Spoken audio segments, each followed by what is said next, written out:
ശ്രീ ഗുരുദേവ്, ഇന്ന് ഗുരു പൂർണിമയാണ്. വ്യാസ പൂർണിമ എന്നും അറിയപ്പെടുന്നു. അതുപോലെ വ്യാസ ജയന്തി.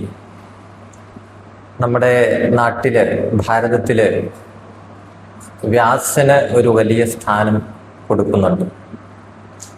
അത് വ്യാസനാണ് നമുക്ക് ഒരു വലിയ ഗുരു പരമ്പരയുടെ ഭാഗമായിട്ട് വന്നിട്ട് വ്യാസന്റെ കരങ്ങളാൽ വിരിഞ്ഞിട്ടുള്ള ജ്ഞാനമാണ് മഹാഭാരതത്തിലൂടെയും 18 പുരാണങ്ങളിലൂടെയും ഒക്കെ നമുക്ക് കിട്ടിക്കൊണ്ടിരിക്കുന്നത്. 18 പുരാണം എന്ന് 2-3 വാക്കുകളിൽ ഒതുങ്ങുമെങ്കിലും ലക്ഷക്കണക്കിന് ശ്ലോകങ്ങളാണ്. ഒരു 4 ലക്ഷം ശ്ലോകങ്ങൾ കാണും മഹാഭാരതമില്ലാതെ തന്നെ. മഹാഭാരതത്തിലേക്ക് വന്നു കഴിഞ്ഞാൽ വിഷ്ണു സഹസ്രനാമം അതിനകത്താണുള്ളത്, ഭഗവത്ഗീത അതിനകത്താണുള്ളത്, വിദുരനീതി അതിനകത്താണുള്ളത്, യക്ഷപ്രശ്നം അതിനകത്താണുള്ളത്. ഇതിലൂടെയെല്ലാം സമഗ്രമായിട്ടുള്ള ധർമ്മത്തിൻ്റെയും അധർമ്മത്തിൻ്റെയും വിവേകം നമുക്ക് നൽകുന്നു, സൊസൈറ്റിക്ക് നൽകുന്നു. 4 പുരുഷാർത്ഥങ്ങളെ കേന്ദ്രീകരിച്ചിട്ടാണ് എല്ലാ ഗ്രന്ഥങ്ങളും പ്രവർത്തിക്കുന്നത്, എല്ലാ ശാസ്ത്രങ്ങളും പ്രവർത്തിക്കുന്നത്. ധർമ്മം, അർത്ഥം, കാമം, മോക്ഷം. അപ്പൊ ഈ ചതുർവിധ പുരുഷാർത്ഥങ്ങളെ ലക്ഷ്യമാക്കിക്കൊണ്ട് വ്യത്യസ്തമായിട്ടുള്ള കഥകളിലൂടെ, വൈകാരിക നിമിഷങ്ങളിലൂടെ, കുടുംബ പശ്ചാത്തലങ്ങളിലൂടെ, സാമൂഹിക നൈതിക വിഷയങ്ങളിലൂടെ ഒക്കെ നമ്മുടെ മനസ്സിനെ ഈ 4 പുരുഷാർത്ഥങ്ങളുടെ അറിവ് നൽകാൻ വേണ്ടിയിട്ട് വ്യാസഭഗവാന്റെ പരിശ്രമമാണ് ഈ പുരാണങ്ങളുമൊക്കെ. പിന്നീട് നമ്മുടെ നാട്ടിൽ ഉണ്ടായിട്ടുള്ള അനവധി ഗ്രന്ഥങ്ങൾ, അത് നാടകങ്ങളായാലും മഹാകാവ്യങ്ങളായാലും നോവലുകളായാലും ഒക്കെ നമുക്ക് എടുത്താൽ അറിയാൻ കഴിയും. ഈ വ്യാസൻ പറഞ്ഞു വെച്ചിട്ടുള്ള വാക്കുകളെ, വാക്യങ്ങളെ, ജ്ഞാനശകലങ്ങളെ സ്പർശിച്ചുകൊണ്ട് മാത്രമാണ്. അതിനെ സ്പർശിക്കാതെ, അതിൻ്റെ ഗന്ധമേറാതെ നാടകവും കാവ്യങ്ങളും ഒന്നും ഉണ്ടായിട്ടില്ല. ഇപ്പൊ പഞ്ചമഹാകാവ്യങ്ങൾ എടുത്ത് നോക്കിയാൽ അറിയാം, ഭാസന്റെ 13 നാടകങ്ങൾ എടുത്ത് നോക്കിയാൽ അറിയാം. ഉദാഹരണങ്ങൾ മാത്രം. ആധുനികമായിട്ടുള്ള നാടകങ്ങളൊക്കെ തന്നെയാണ്, അങ്ങനെ തന്നെയാണ്. ഇന്ന് ഇവിടെ ഒരു കുട്ടി നൃത്തം ചെയ്യുകയാണെങ്കിൽ പോലും ആ നൃത്തം, അതിൻ്റെ മൂലം ഈ ഗ്രന്ഥങ്ങളിൽ തന്നെയാണ്. ഭരതന്റെ നാട്യശാസ്ത്രമാണ് നൃത്തത്തിൻ്റെ സമഗ്രമായിട്ടുള്ള വിഷയത്തെ ചർച്ച ചെയ്യുന്നത്. സംഗീതമാണെങ്കിലും അതും വേദത്തിൽ നിന്ന് ഉദ്ഭവിച്ചതാണ്. നമുക്ക് മധുരമായിട്ട് കിട്ടിയതൊക്കെയും എങ്ങനെ തന്നെയാണ്. ഇപ്പോൾ രാമായണത്തിൻ്റെ ഒരു കാലവും കൂടിയാണ്. അധ്യാത്മ രാമായണത്തില്, എഴുത്തച്ഛൻ്റെ രാമായണത്തില് ആദ്യ ഭാഗത്ത് വ്യാസനെ സ്മരിക്കുന്ന, എഴുത്തച്ഛൻ സ്മരിക്കുന്ന ഒരു ഭാഗമുണ്ട്. എഴുത്തച്ഛൻ്റെ രാമായണമാണെങ്കിലും സംസ്കൃത ഭൂയിഷ്ടമാണ്. 80% അതിനകത്ത് സംസ്കൃതം തന്നെയാണ്. ടീച്ചർ ഒരു ഗുരു പരമ്പരയെ കുറിച്ച് പറഞ്ഞു തുടക്കത്തില്, നാരായണം പത്മഭവം വസിഷ്ഠം എന്നൊക്കെ പറഞ്ഞു. ആ വ്യാസന്റെ ഒരു വിശേഷണം ഈ ഗുരു പരമ്പരകളെല്ലാം ചേർത്തുകൊണ്ട് ഒരു പദം അവിടെ പറഞ്ഞിട്ടുണ്ട്. സംസ്കൃതത്തിന്റെ മഹത്വം അതാണ്. 5 തലമുറകളെ അവിടെ കാണിച്ചു വ്യാസന്റെ. വിഷ്ണുജോദ്ഭവ സുത നന്ദനപുത്രൻ വ്യാസൻ. വിഷ്ണു, വിഷ്ണുജൻ, വിഷ്ണുജോദ്ഭവൻ, വിഷ്ണുജോദ്ഭവ സുതൻ, വിഷ്ണുജോദ്ഭവ സുത നന്ദനൻ, വിഷ്ണുജോദ്ഭവ സുത നന്ദന പുത്രൻ. ഇത്രയും പറയുമ്പോൾ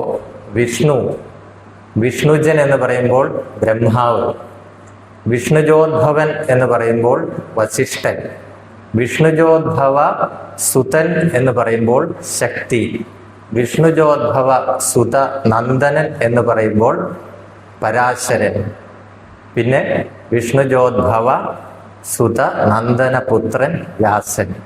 ആ മനോഹരമായിട്ടുള്ള ഒരു പദം നോക്കൂ, ദീർഘമായ ഒറ്റ പദമാണിത്. ഇതിൽ വ്യാസന്റെ ഗുരു പരമ്പരയെ കാണിച്ചിരിക്കുകയാണ്. ഇങ്ങനെ നമുക്ക് നമ്മുടെ പൂർവികർക്ക് നേരത്തെ അറിയാമായിരുന്നുവെങ്കിൽ നമ്മൾ തമാശയ്ക്ക് ചോദിക്കുന്നത് പോലെ അച്ഛൻ, മുത്തച്ഛൻ, മുതുമുത്തച്ഛൻ, ഈ പേരുകളൊക്കെ നമുക്കും കോർത്തിടാൻ സാധിക്കുമായിരുന്നു. അതാണ് വ്യാസന്റെ ഒരു മഹത്വം ഈ ദിനത്തിൽ. അതുകൊണ്ടാണ് വ്യാസനെ ഏറെ ശ്രദ്ധയോട് കൂടിയിട്ട് ഈ ദിനത്തിൽ നമ്മൾ സ്മരിക്കുന്നത്.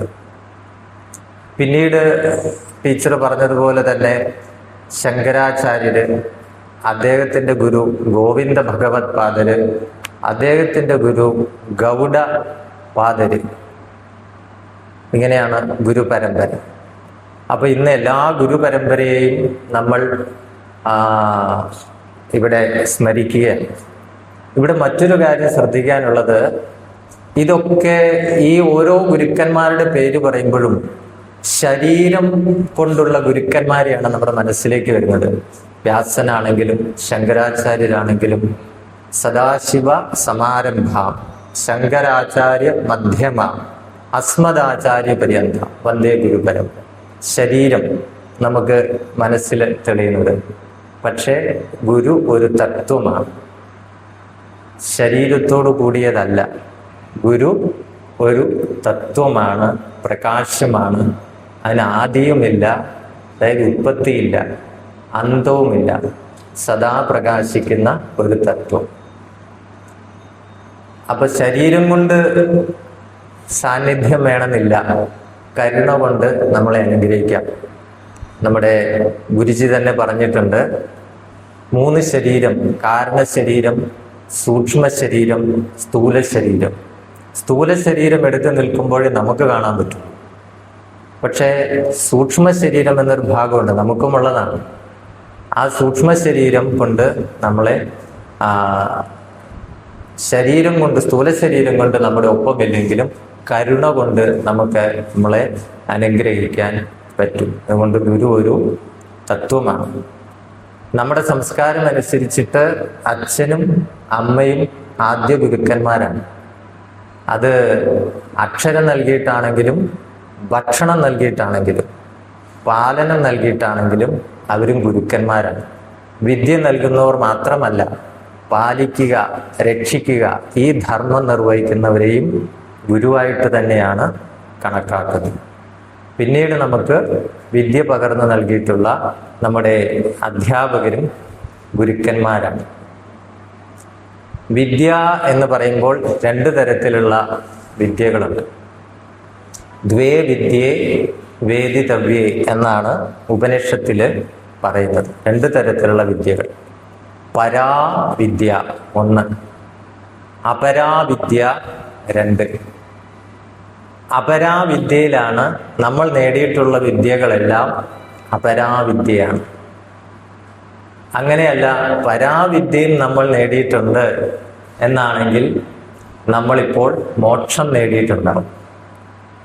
പരാവിദ്യ നമ്മൾ നേടിയിട്ടില്ല, അതിലേക്കുള്ള യത്നത്തിലാണ്. അപരാവിദ്യയാണ് നാം നേടിയിട്ടുള്ളതെല്ലാം. അത് ഇരുട്ടിൽ നിന്ന് ഇരുട്ടിലേക്ക്, ഇരുട്ടുകൊണ്ട് കൂട്ടിക്കൊണ്ടുപോണ വിദ്യയാണ്. ജീവിതത്തിലെ എല്ലാ ഉയർച്ചകളും ഈ അപരാവിദ്യ വഴിയാണ്. എല്ലാ താഴ്ചകളും ഈ അപരാവിദ്യ വഴിയാണ്. എല്ലാ സുഖവും ദുഃഖവും കെട്ടുപാടുകളും ബന്ധനവും കഷ്ടപ്പാടുകളും അശാന്തിയും അസ്വസ്ഥതയും വെളിച്ചമില്ലായ്മയും എല്ലാം ഈ അപരാവിദ്യയുടെ ഫലങ്ങളാണ്. ഇതാണ് നമ്മുടെ ജീവിതം. നമ്മുടെ ജീവിതം പൂർണ്ണമായിട്ട് നിഴലിച്ചു നിൽക്കുന്നത് ഈ അപരാവിദ്യയിലൂടെയാണ്. അപ്പൊ അവിടെ എങ്ങും നമുക്ക് സ്വസ്ഥതയില്ല, സ്വാതന്ത്ര്യമില്ല, ആനന്ദമില്ല. അതുകൊണ്ട് ഈ അപരാവിദ്യ എന്നുള്ളത് ഒരു പരിധിവരെ അവിദ്യ തന്നെയാണ്. നാം ഇതുവരെ ശരിയായ വിദ്യ നേടിയിട്ടില്ല. അതാണ് പരാവിദ്യ.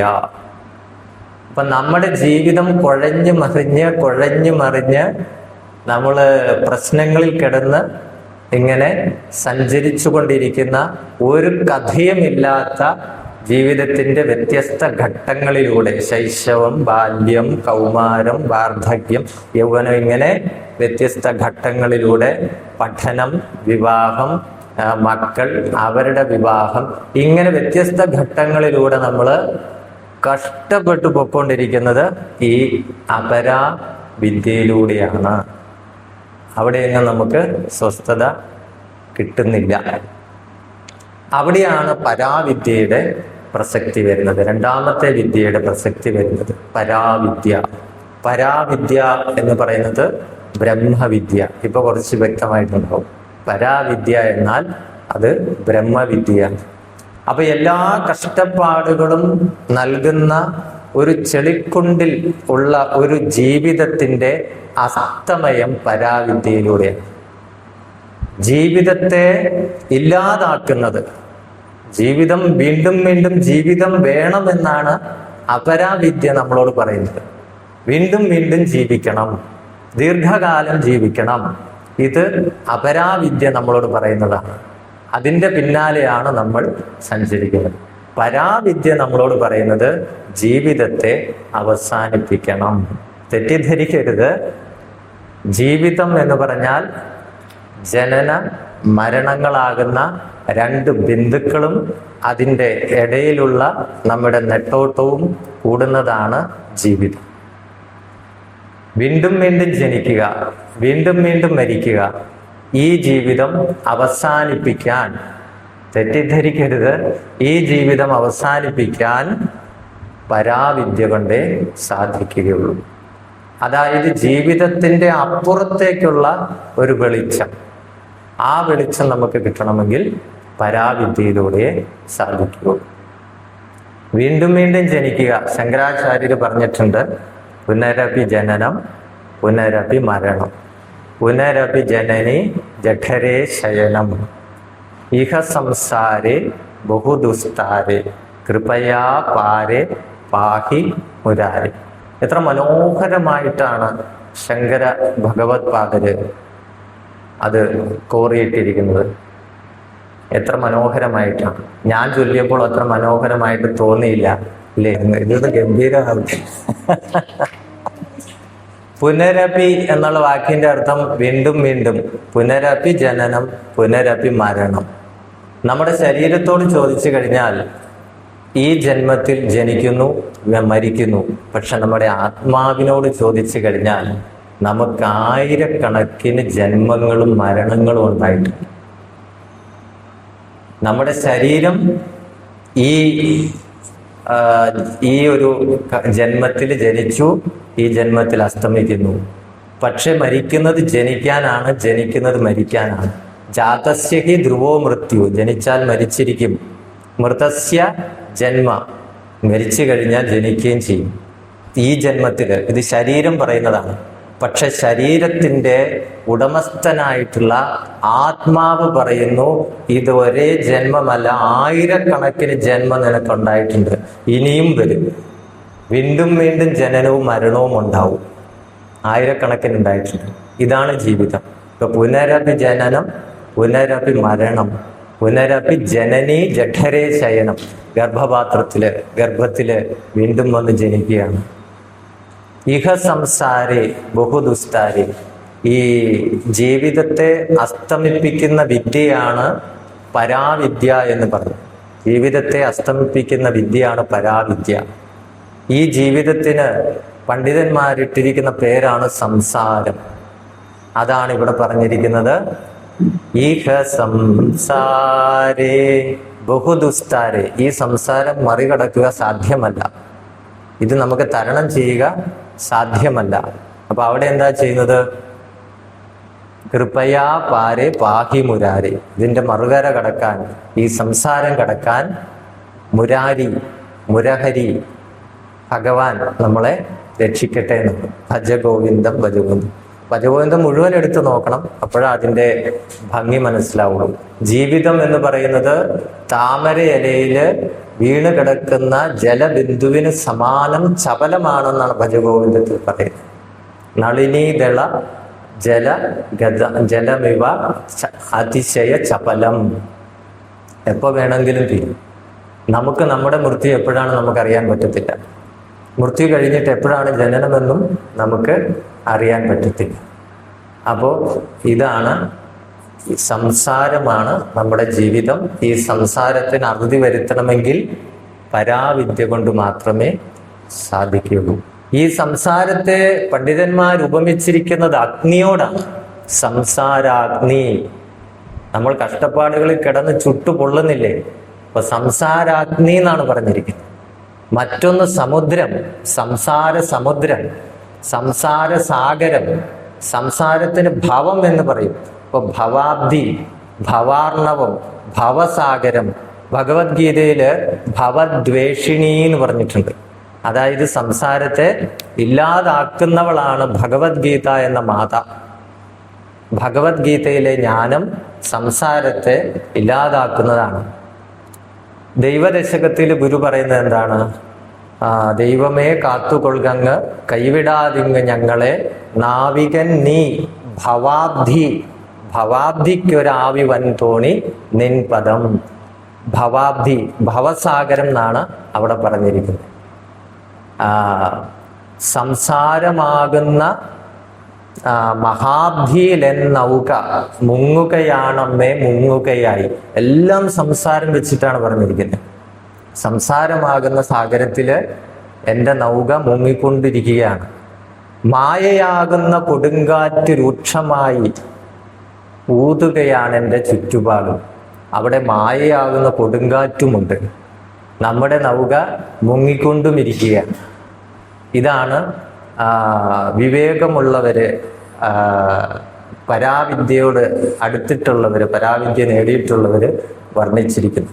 ഇതൊക്കെ ഭജൻസാണ്. അപ്പോൾ ഈ ജീവിതം സംസാരം അസ്തമിക്കണമെങ്കിൽ എന്ത് വന്നേ പറ്റൂ? പരാവിദ്യ വന്നേ പറ്റൂ, ബ്രഹ്മവിദ്യ വന്നേ പറ്റൂ. ഈ ബ്രഹ്മവിദ്യ നമുക്ക് എങ്ങനെ കിട്ടും?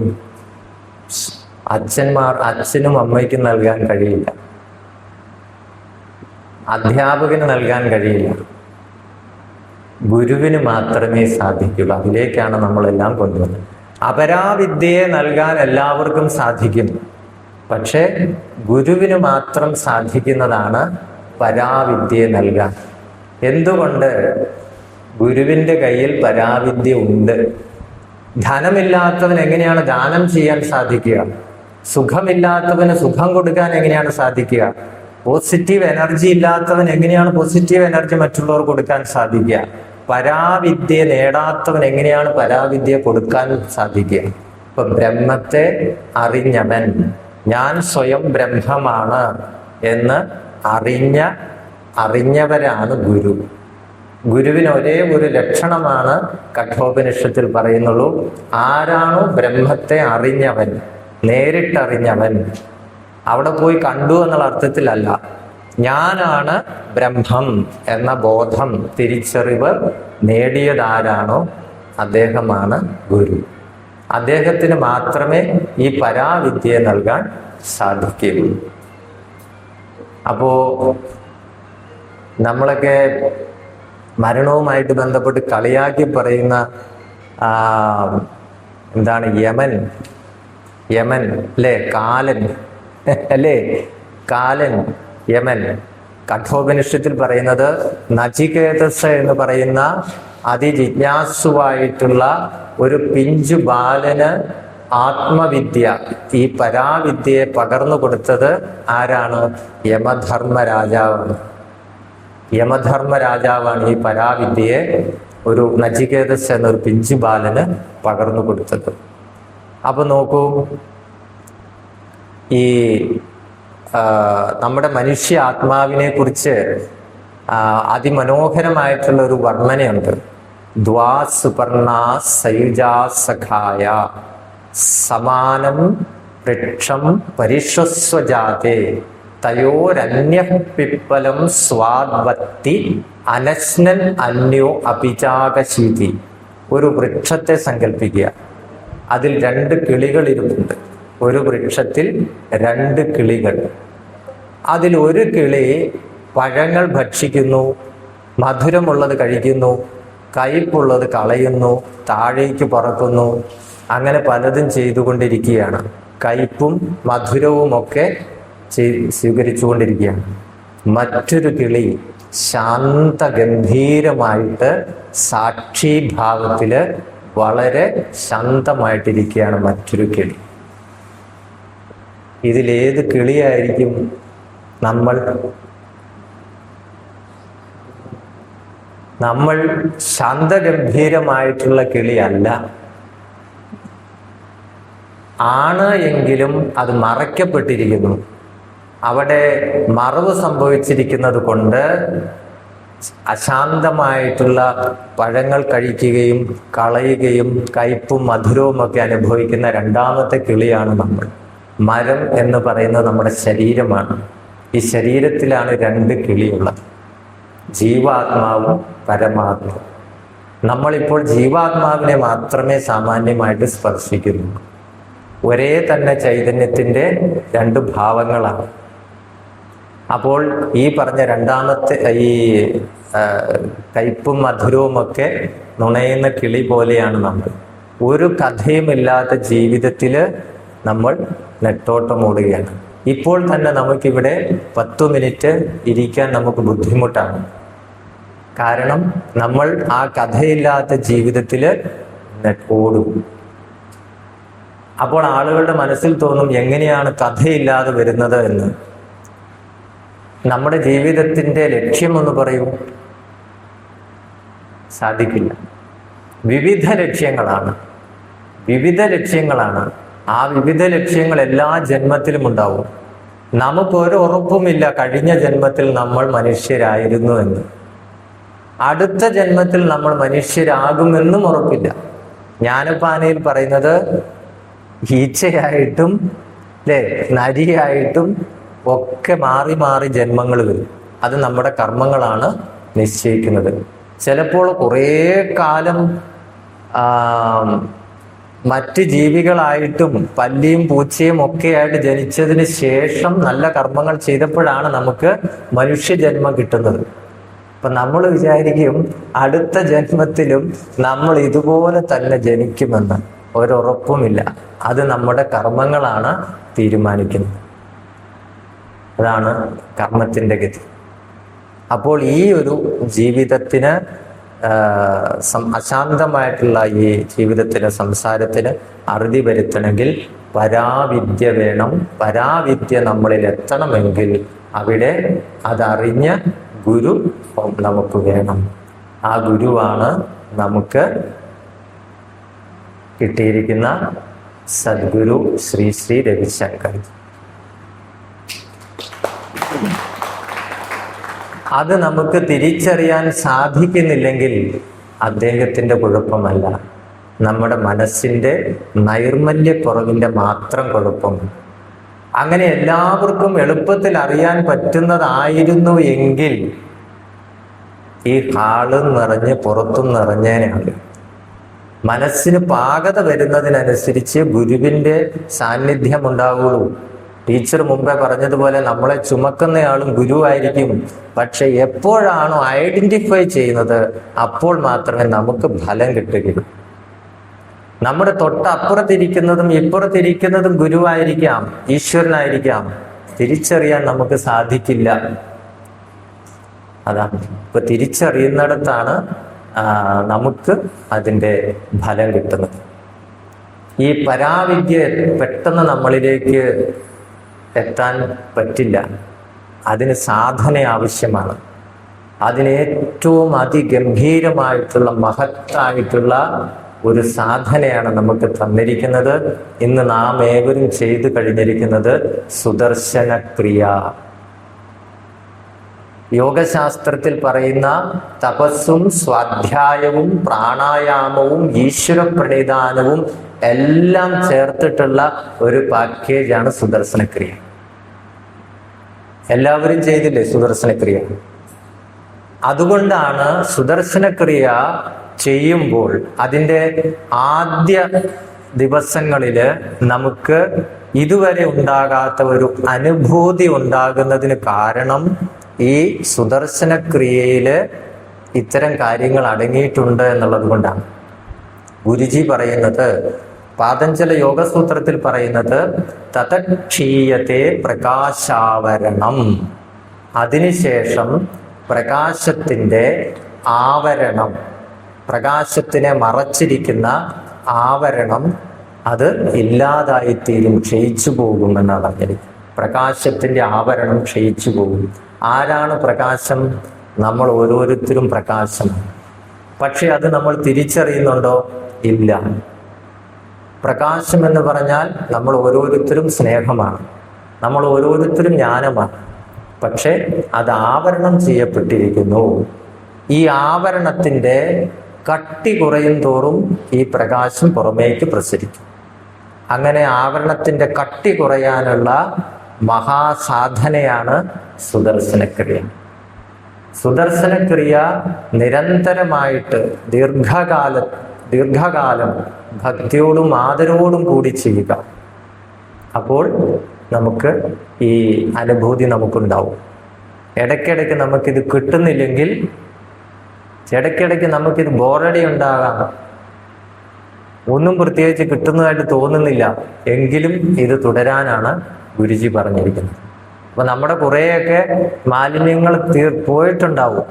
വലിയ മാലിന്യ കൂമ്പാരം ഇടിച്ച് തകരുമ്പോഴാണല്ലോ നമുക്ക് പെട്ടെന്ന് എന്തോ കിട്ടിയെന്ന് തോന്നുന്നത്. അത് ആദ്യ ക്ഷണത്തിൽ കഴിഞ്ഞു. അപ്പോൾ തതക്ഷീയത്തെ പ്രകാശാവരണം. അപ്പോൾ അത് അങ്ങനെ ഒരു മഹത്തായ സാധന നമുക്ക് ഗുരുജി തന്നു. ആ ഗുരുജിയോട് നമ്മൾ കൃതജ്ഞത എന്ന വലിയ ഒരു സമർപ്പണം നടത്തേണ്ടിയിരിക്കുന്നു. ഉപനിഷത്തുക്കളും വേദങ്ങളും പുരാണങ്ങളും ശാസ്ത്രങ്ങളും ഒന്നുമില്ലായിരുന്നു എന്ന് വിചാരിക്കുക. അപ്പോഴും ഈ നോളജ് നമുക്ക് കിട്ടും, ഈ ജ്ഞാനം നമുക്ക് കിട്ടും. ശ്രദ്ധിക്കൂ, വേദങ്ങളില്ല, ഉപനിഷത്തുക്കളില്ല, ഒരു ശാസ്ത്രവുമില്ല, നമുക്ക് മുന്നേ സഞ്ചരിച്ച ഋഷിമാരുമില്ല, എങ്കിലും ഈ നോളജ് നമുക്ക് കിട്ടും. അത് അന്തരീക്ഷത്തിലുണ്ട്. അത് ആര് നേടിത്തരും? ഗുരു നേടിത്തരും. അതാണ് ഗുരു, ഒരു തത്വമാണ്. ആ അറിവിനെ ഈ ലോകത്തുള്ള സകല വേദങ്ങളും ഗ്രന്ഥങ്ങളെടുത്ത് പുരാണങ്ങളും ഒക്കെ കത്തിച്ച് കളയാം, പക്ഷേ ആ ജ്ഞാനം നശിക്കുന്നില്ല. അതിന് പോറലേൽപ്പിക്കാൻ ആർക്കും സാധ്യമല്ല. അപ്പോൾ അതുകൊണ്ട് ഇന്നത്തെ മഹത്തായിട്ടുള്ള ഈ ഒരു ഗുരു പൂർണിമ ദിനത്തില് നമുക്കൊരു ഗുരുവുണ്ട് എന്നും ആ ഗുരുജി നമുക്ക് ജീവിതത്തിൻ്റെ മറുകര കാണാൻ, ഒരു പരാവിദ്യയിലേക്ക് എത്താനായിട്ടുള്ള സാധനാ മാർഗം നമുക്ക് ലഭ്യമാക്കി എന്നുള്ള കൃതജ്ഞതാ ഭാവത്തില് നമുക്ക് വീണ്ടും സത്സംഗിലേക്കൊക്കെ കടക്കാം. ഈ ചെറിയ ജ്ഞാനശകലം കേട്ട എല്ലാവർക്കും എൻ്റെ നന്ദി അറിയിക്കുന്നു. നമസ്കാരം.